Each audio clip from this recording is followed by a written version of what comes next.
Bueno amigos, amigas, gracias por conectarse a la señal de Diario El Comercio, a sus plataformas digitales, y en esta oportunidad vamos a conversar con el vicepresidente de la República, Alfredo Borrero. Vicepresidente, gracias por atender esta entrevista. Muchísimas gracias, Daniel, estoy a las órdenes.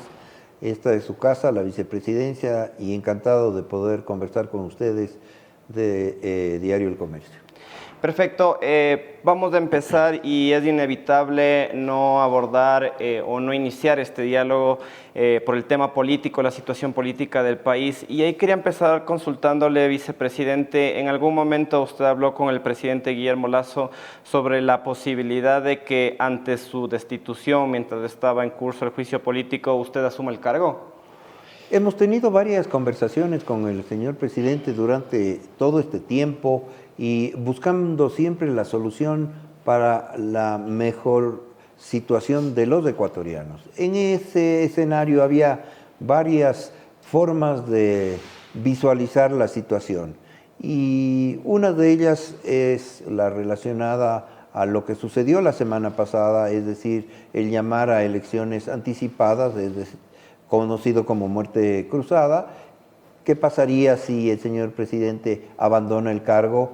¿Y qué pasaría si el señor presidente renunciaba al cargo?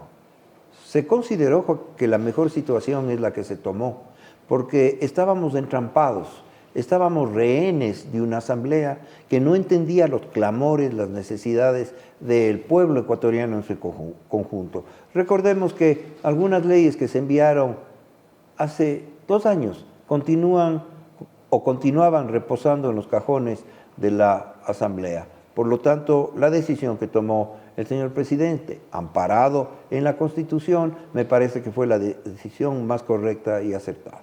Es decir, en el escenario en el que se hubiese dado la destitución, ¿usted considera que en un eventual gobierno suyo la situación no hubiese cambiado con, por ejemplo, la Asamblea? Sí, porque los números no daban. Es decir, el número de asambleístas afines al gobierno, llamémoslo así, tenían un número reducido de influencia en cuanto a votos.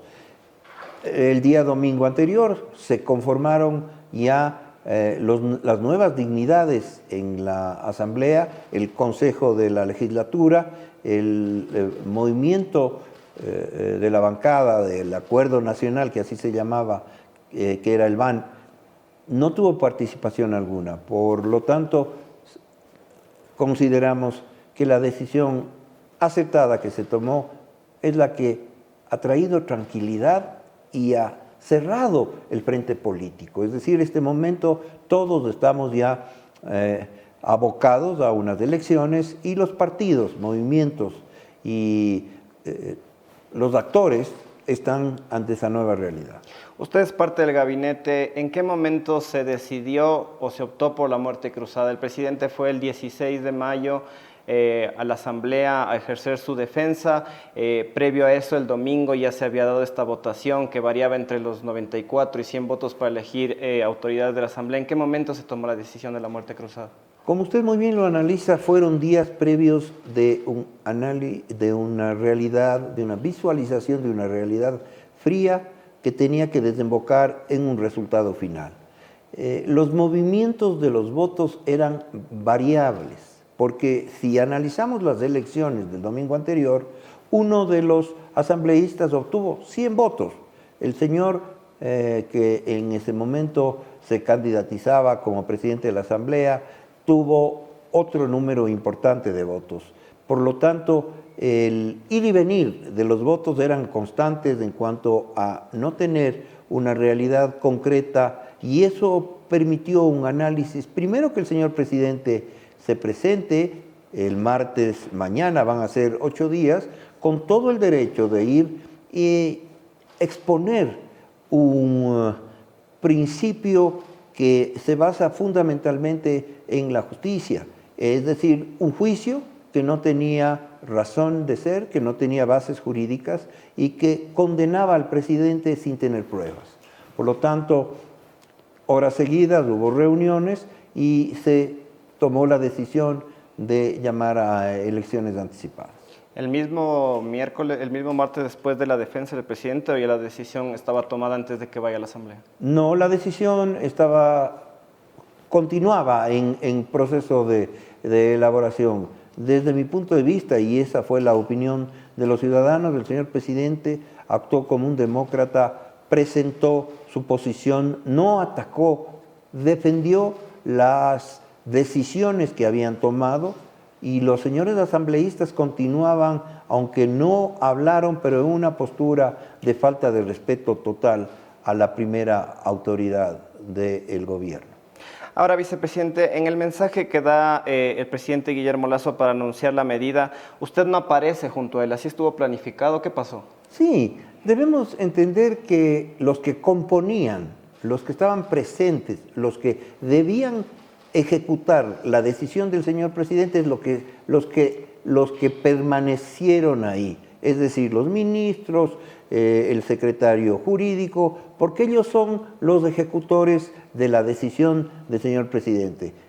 Y yo recibí una llamada a la madrugada en el que me dijo, Alfredo, la decisión está tomada, a las 7 de la mañana vamos a transmitir una cadena nacional, por favor, nos vemos a esa hora. Yo estuve 7:02, le acompañé al señor presidente durante 1 hora aproximadamente, y luego él y yo fuimos caminando hacia el despacho del señor presidente. Conversamos unos 15 minutos, unos 20 minutos de varios temas, y nos preparamos, tanto él y yo, porque a las 9 de la mañana nos pidieron y nos comunicaron que se iba a dar un gabinete. Efectivamente, a las 9 de la mañana en punto, el señor presidente acudió al gabinete ampliado que se realizó a contar cuál era la situación y también a recibir información de cómo había tomado la ciudadanía esta acción, y la respuesta fue mayoritaria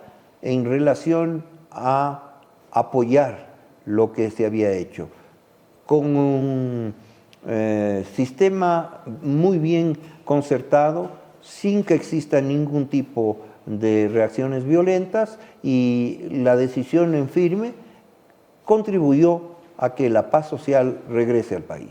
Ahora, en este tiempo, desde que inició el proceso de juicio político, ¿hubo organizaciones o movimientos, bancadas, que se acercaron a usted ante la posibilidad de que asuma el poder? No, esa es una de las versiones que se han quedado sin sustento y que me han puesto en la situación de tener que desmentirlo de manera pública. Yo no he tenido ninguna conversación con personajes en particular, no he tenido ninguna conversación con movimientos políticos, porque ellos conocían mi posición inquebrantable. Yo soy una persona que mantengo posturas que generalmente con el devenir de los tiempos uno se va olvidando, como es la fidelidad, como es la realidad de entender las reacciones para defender un proyecto político que lo encausa y que lo sabe llevar el señor presidente de la República. ¿Pero usted estaba dispuesto a asumir el poder? Cuando las circunstancias se diesen o se hubieran dado por beneficio del Ecuador y de los ecuatorianos, ese momento hay que tomar la decisión, y desde el punto de vista constitucional, el vicepresidente sustituirá al señor presidente de la República cuando exista una ausencia temporal o definitiva. Ahora, su perfil ha sido más bien discreto en el gobierno, dentro del gabinete. ¿Así estuvo pensado su rol desde el inicio de la gestión? No olvidemos mi esencia. Mi esencia y mi profesión es el ser médico, es la medicina. Cuando nosotros estamos en esa situación complicada entre tomar una decisión entre la vida y la muerte, no nos preocupamos de salir a contar y salir a los reflectores. Mejor tener una posición tras bastidores. La vicepresidencia de la República, que es una institución pequeña, conformada por 113 funcionarios, ha trabajado permanentemente en el rol que el señor presidente, a través de un decreto, me confió, es decir, velar, cuidar, ayudar, cogestionar la mejor situación de la salud ecuatoriana. ¿Cuál cree usted que ha sido su principal aporte en estos ya 2 años de gestión del gobierno? La memoria nos es infiel a los ecuatorianos y a las personas en general. La vacunación para mí es un proyecto que aglutinó a toda la sociedad ecuatoriana. Vacunación que se realizó un programa y un plan de vacunación previo a estar posesionados en el gobierno. Por lo tanto, se pudo vacunar a 9 millones de ecuatorianos en menos de 100 días. La vacunación contribuyó a salvar vidas y estabilizar la economía. Por el otro lado, yo quisiera manifestar el agrado que tengo de contar los gabinetes sectoriales de salud. A través del decreto del señor presidente del mes de julio pasado, me solicitó que presida los gabinetes sectoriales de salud. Es la primera vez en la historia que nos hemos sentado alrededor de una mesa todos los sistemas y subsistemas para hablar el mismo idioma, para realizar compras conjuntas, para destrabar problemas como el pago a proveedores. Eso contribuyó a que el año pasado podamos inaugurar 3 hospitales. Y este año, en lo que va del tiempo de este semestre, vamos a inaugurar el hospital de Pedernales. Compras conjuntas como las compras de ambulancias, no de manera individual y a mi antojo. Compras conjuntas como medicamentos.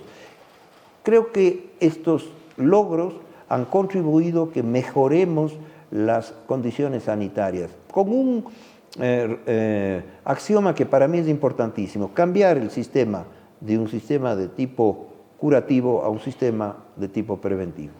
Ahora, pese a todo este escenario que usted nos manifiesta aquí, el área de salud ha sido una de las áreas más cuestionadas, más criticadas, no solo por la oposición, digamos, sino también por la ciudadanía. Hubo esta escasez de medicamentos, también de insumos, incluso casos de corrupción denunciados dentro de los hospitales. ¿Se ha superado esto? ¿Cómo lo ve ahora? Esta es una pregunta muy interesante porque es parte de la historia. La historia nos hablaba de que fue un canje político la posibilidad de dominar los hospitales, porque los hospitales tienen un buen presupuesto y de ese resultado hay varias personas involucradas en esto en periodos anteriores que están presos. Por lo tanto, teníamos que proceder nosotros a romper esta mafia enquistada en las instituciones de salud. Yo no estoy contento todavía en que podamos decir, ya hemos cumplido totalmente. No, siguen existiendo deficiencias, siguen existiendo malos tratos, siguen existiendo debilidades de todo el conjunto de proveedores de servicios de salud. Pero nosotros hacemos todo, nosotros hacemos lo que más podemos para que el objetivo principal sea brindar salud. ¿A quiénes? A los ciudadanos que más lo necesitan. Llegamos a ver incluso el asesinato de la directora de uno de los hospitales que ha presentado mayores problemas. ¿Qué se ha hecho al respecto? Sobre el asesinato a la señora gerente del hospital Teodoro Maldonado Carbo, la policía y las fuerzas de inteligencia han dado ya con algunos resultados en la búsqueda de encontrar a las personas que estuvieron involucradas directamente. Son temas que no se puede contar de manera pública, pero cuando la persona interpreta su corazón y dice, yo estoy por los ciudadanos, así sea mi vida la que esté a cambio de eso, eso es lo que sucedió con ella.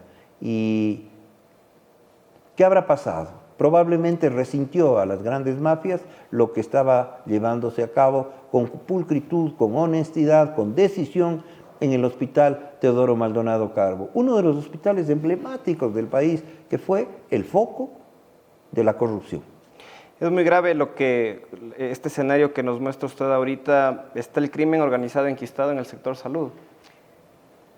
En el sector salud y en el país tratan de las mafias dominar, de sojuzgar al Estado. No solamente en el tema de salud, en todas las áreas, pero hay un gobierno con decisión, hay un presidente que ha tomado la rienda de combatir al narcotráfico y es el gobierno que más cantidad de droga ha incautado. Eso tiene una reacción. Entonces, se ha permeabilizado a través de toda la sociedad. Este es un problema que las personas de bien, las personas honestas, tenemos que darle un pare, como digo yo, incluso a costa de la propia vida. Este tema del crimen organizado y su penetración en varias instancias del Estado, desde la vicepresidencia, ¿cómo se tomó todas las denuncias respecto a Rubén Cherres, las mismas acusaciones en contra del cuñado del presidente? Ese es un tema que fue manejado desde otros espacios, es decir, la inquebrantable posición del señor presidente de combatir la corrupción, de que no existan personas que salgan libres, también necesita del apoyo de la justicia, porque no es justo que a las pocas horas asesinos confesos, líderes de pandillas, salgan y caminen plácidamente cometiendo lo mismo, asesinando y robando. Por lo tanto, la decisión del gobierno que lo encabeza el señor presidente ha sido muy clara. Nosotros, la vicepresidencia de la República, hemos permanecido estos 2 años con absoluta honestidad y pulcritud.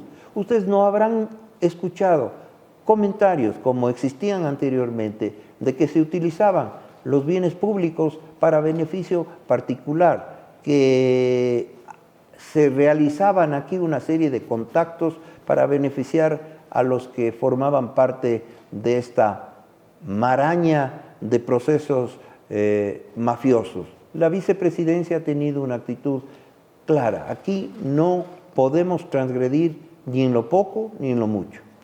¿Por qué el gobierno se le hizo tan difícil abordar el área de salud, teniendo en cuenta que pasamos una pandemia, digamos, estuvimos en medio de una pandemia, después la pospandemia y se suponía que la salud era el eje principal del gobierno? Porque debemos pensar en la historia, o sea, para poder analizar lo que está pasando hay que reconocer lo que pasó antes. Durante mucho tiempo nos hicieron compras. Durante la pandemia, que nos ahogó a todos, no se atendieron los pacientes que tenían otras patologías. Todo el destino de los ingresos fueron para comprar fundas para cadáveres a sobreprecio, medicamentos, guantes, máquinas, y eso significó que se descuide la otra área. Entonces, cuando nosotros asumimos el poder el 24 de mayo, del 2021, nuestra decisión fue primero vacunar. Y para vacunar tuvimos que desarrollar un proceso previo y posteriormente comenzar con las compras, y compras que ahora son compras públicas en un portal electrónico. No se puede hacer otro tipo de compras, aumentar la base de medicamentos en el cuadro nacional de medicamentos básicos, aumentar el número de profesionales de la salud. Existían cirugías rezagadas, ponerles al día o tratar de ponerles al día. Después de un terremoto es muy difícil volver a reconstruir las ciudades y volver a reconstruir el alma de las personas. La pandemia es comparable con un terremoto. Ahora, los cálculos, en medio de toda esta situación política, los cálculos dicen que el gobierno podría estar 6 meses en el cargo hasta la posesión de las nuevas autoridades. ¿Cuál será su rol estos meses en el gabinete? En estos 6 meses que nos quedan, lo que nosotros ansiamos y para lo cual nos reunimos hoy día con los integrantes, el nivel que toma decisiones de la vicepresidencia, la Secretaría General, las secretarias en cada uno de sus áreas, tenemos que mantenernos firmes, visitar y trasladarnos fuera de los límites de la vicepresidencia. Vamos a hacer un programa que contemple un itinerario de 80-20, es decir, vamos a estar 80 la mayor parte del tiempo fuera y la menor parte del tiempo aquí en la vicepresidencia. Pero vamos a acelerar, por ejemplo, el tema de destrabar la compra de medicamentos. Tenemos en este momento alrededor de un 70% entre medicamentos e insumos en los hospitales, tanto del IES como en los hospitales del Ministerio de Salud Pública. No es lo óptimo, quisiéramos tener muchísimo más. Vamos con la Secretaría de Ecuador Crece sin desnutrición, la mesa, construir el proceso de desarrollo de construcción ya se realizó, por ejemplo, para cuidado y presencia de plantas potabilizadoras, mejorar lo relacionado al acceso al agua potable. Nosotros queremos inaugurar, como decía, el hospital de Pedernales, y hay 3 hospitales que están ya en proceso de estudio, que es el Hospital de Alaxí, el Hospital de Quinindé y el Hospital República del Ecuador de Galápagos.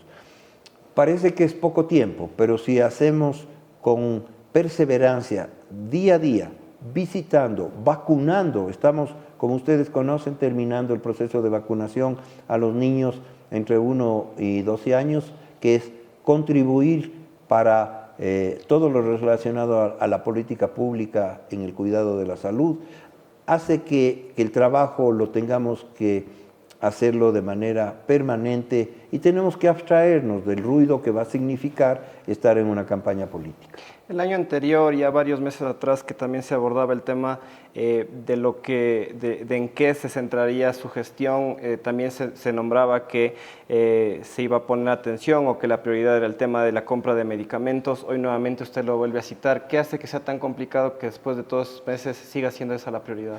Hemos subido del 35% al 70%. Lo óptimo es tener los medicamentos alrededor del 80 al 90%. Los medicamentos que están en stock y los medicamentos que son de libre disposición. Existen problemas, existen nudos críticos que tratamos de resolverlos y a veces hay carencia de las fórmulas, es decir, no existen los medicamentos en el mercado porque las compras exceden la provisión y exceden la producción. Entonces, eso contribuye a que el proceso mediante el cual se llegue a comprar, que ahora es totalmente transparente, y la accesibilidad a los medicamentos con un retorno importantísimo, porque muchas veces se compra el stock y al poco tiempo ese stock ya se acabó porque este proceso mediante el cual los pacientes acuden a hacerse atender en los hospitales hace que tengamos una visión en conjunto. Por eso le estoy contando inclusive que compramos medicamentos de manera grupal. Por ejemplo, se compró medicamentos antivirales entre el IES y el Ministerio a través de la Organización Panamericana de la Salud. Eso contribuye a que tengamos medicamentos en el tiempo necesario y a precios que son los precios que deben estar rigiendo en el mercado. Ahora, volviendo ya al tema político, este ha sido precisamente su primer paso por la política en el país. ¿Cómo lo vivió? Nunca he estado en un cargo público en anterioridad, como usted lo acaba de mencionar. Es un sabor agridulce, porque mi esencia es servir. Yo tengo más de 40 años de ejercicio en la práctica médica y recorría los cantones, las provincias con brigadas médicas, visitábamos el Ecuador que los poetas le llaman como el Ecuador profundo, y uno cree que el poder es para servir, ese es mi concepto. Otros toman el poder para servirse, pero uno se encuentra con muchas realidades, de muchos conceptos, de muchas personas, que su visión es diferente, pero lo mío siempre estará enfocado desde el campo en el que esté, de la posición en la que me encuentre, en servir a los desposeídos, a los olvidados de siempre. Usted ha recibido críticas durante la gestión de este gobierno, críticas bastante fuertes. ¿Qué le diría a aquellos que dice o que han criticado su bajo perfil y para muchos de ellos su falta de acción? Yo recibo las críticas con absoluta tolerancia y benevolencia. Las críticas son para cambiar, pero las críticas sanas. Las críticas que tienen un objetivo de desprestigiar la imagen de una persona son críticas que inicialmente las rechazo, luego las comprendo viniendo de donde vienen. He sido una persona que ha tenido un pasado y un presente absolutamente claro. Soy médico, me he especializado en una de las especialidades más complejas de la medicina y la gente dice, pero si no hace nada. A veces así ocurre, que tarda tiempo para ver las cosas funcionando. Pero en términos generales, yo recibo las críticas para tener el sentido, que es un sentido muy metido en mi corazón, de cambiar lo que se tenga que cambiar, viniendo las críticas de donde viniese. Este 24 de mayo se cumplen ya 2 años desde el inicio de su gestión. Probablemente su periodo se extienda hasta noviembre de este año. ¿Qué país cree que van a dejar? Vamos a dejar un país en acción, vamos a dejar un país con estabilización económica, vamos a dejar un país con un buen nivel de empleo para los ciudadanos, vamos a dejar un país que está construyendo una paz duradera, vamos a dejar un país en el cual exista un absoluto concepto de combatir a las mafias y al crimen organizado. Vamos a dejar un país con una de las inflaciones más bajas de Latinoamérica y vamos a dejar un país caminando. Las políticas que se van a implementar o se han implementado, como el programa de Ecuador Crece sin Desnutrición, son políticas de Estado, no son políticas de gobierno, y esperamos que estas continúen por beneficio de los ecuatorianos. Si este es el escenario que le quedará al Ecuador, ¿qué cree que llevó al país y al gobierno al momento en el que está? Probablemente es esta posibilidad o esta decisión que tienen los ecuatorianos de no ponerse de acuerdo. Estamos viendo ahora como resultado, y para afirmar mi tesis, que ya tenemos creo que 10 candidatos a la presidencia de la República. Busquemos cosas que nos unen. En la discrepancia es importante tener unidad. Busquemos un Ecuador distinto. Proyectemos qué es lo que debemos hacer para que el Ecuador continúe. No pensemos en nuestros intereses personales. Cuando pensamos en nuestros intereses personales, lo único que nos gana es la ambición por llegar a ser y la ambición por llegar a tener.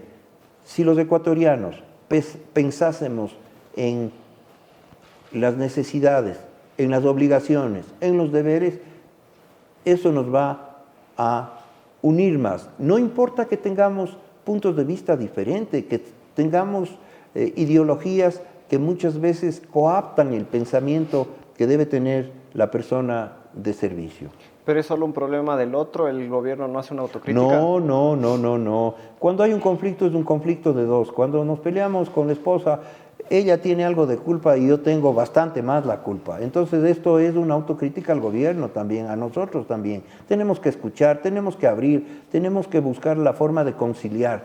Estoy absolutamente convencido de que debemos dialogar muchísimo más, y probablemente eso es uno de los temas que falló al gobierno y que debemos de enmendar en el tiempo que nos falta.